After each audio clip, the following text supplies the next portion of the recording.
Here's another important tip from the Personal Defense Network.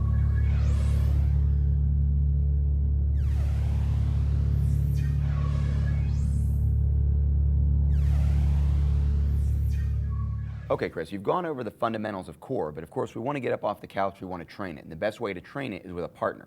Now I've got a padded carbine here. Why don't you go through the drills that you would run someone through if they were actually in a class learning the concept of CORR? You got it, Rob. Let's start off with just you getting the movements down, okay? So you've got the long gun mounted up in your shoulder pocket.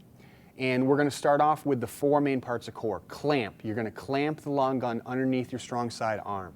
And it's important to point out that he's bringing the gun far enough back to where his strong side hand is indexed against his rib cage.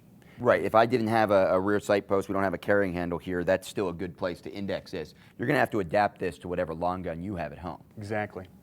So he's clamped underneath his strong side arm.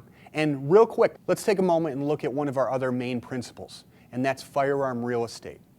If Rob has some type of grip on the firearm where his support hand is back on like the magazine well or closer to his body, now as you can see, Rob only has possession of 50% of that firearm.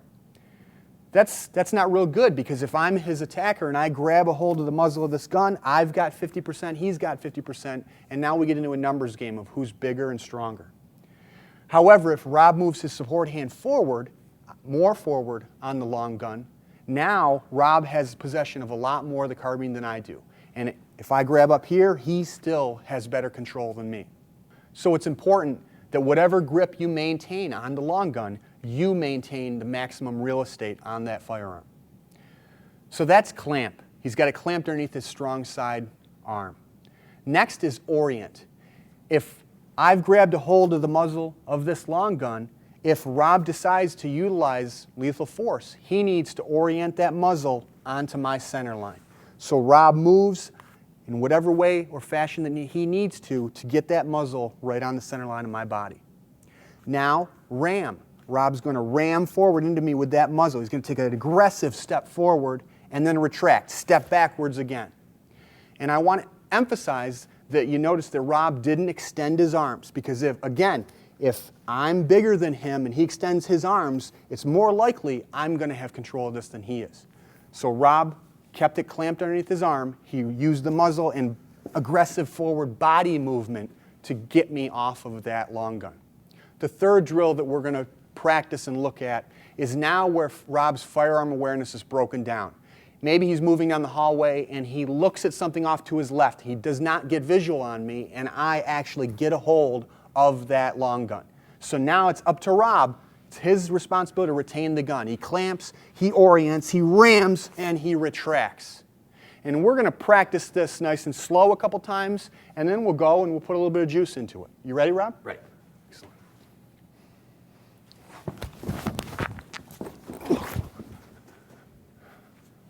Now you notice why we're using the padded carbine here, the padded long gun. Because with the blue gun, while that's an excellent, excellent training aid, you could really do some damage to your training partner. So we found that creating some type of homemade padded long gun is optimal for this type of pressurized training. You want to do it again? We will. In the old days, it's important to note that, of course, we didn't have something like this, which really you've designed this, which is a great, and I know you use these in classes a lot. We didn't even have the blue guns. We would take thick towels, some duct tape, and wrap them around real guns, of course, making sure that they're deactivated, making sure that they're flagged, or we've removed firing pins, removed the bolts if it was an M4, M16 type firearm. Do all those things we need to do to make the training safe. But the reality is, if you have the opportunity to create a specialized tool for your training that clearly is very unlikely to hurt anyone, doesn't have any sharp edges to cut anyone, this is the best way to do training like this. And we're going to pick it up a notch and even use some protective gear at some point when it's appropriate. Yeah, it's important what Rob's saying, because we want to train with realistic pressure.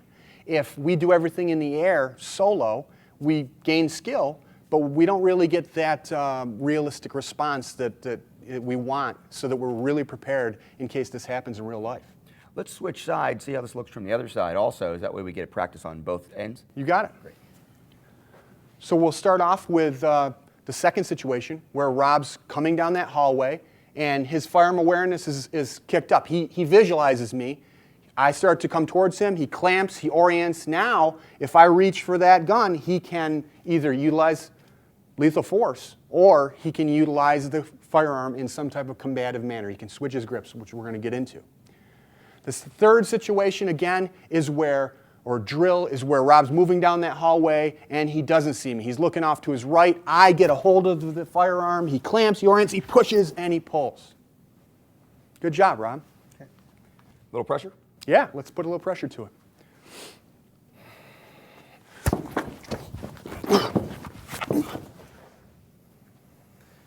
Now you can see that wasn't clearly as smooth and as flowing as it was when I was just moving through the air. And in fact, I had to take a much larger step to come back and move my arm back. You can see the size difference between Chris and I.